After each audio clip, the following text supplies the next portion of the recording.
Question, kailangan ba ng Filipinos ng visa papasok ng Kenya? Answer, yes po kailangan pero sobrang dali lang at lahat online gagawin.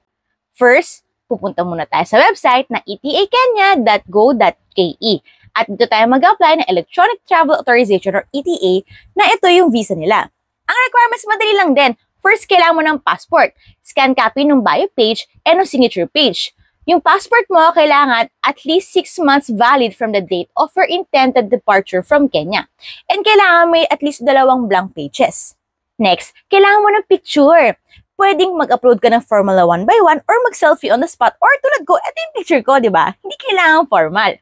Next, kailangan mo ng proof of accommodation. So, kukunin mo yon dun sa travel agency ninyo. Pahingi ka mo ng mga proof of accommodation ninyo sa hotels. Next, kailangan mo ng proof of travel. So, ito yung airplane ticket. Tulad namin, pumasok kami ng Nairobi International Airport and umalis kami ng Tanzania. So, nakita nila, natatawid pa kami ng Tanzania. Lastly, kailangan mo magbayad ng $30 kasi yun yung application fee. Pwede ka magbayad through credit card, debit card, pwede yung mga GCash, bank, ganyan, pwede yung mga yan. So, ganoon lang kadali. Hindi mo kailangan ng proof of financial capacity. And sobrang dali ng approval. Tulad sa akin, pag refresh ko, andyan na agad yung approval ng visa. And ito yung itsura niya. So, that's it. Punta na tayo ng Kenya and mag-African safari. Enjoy!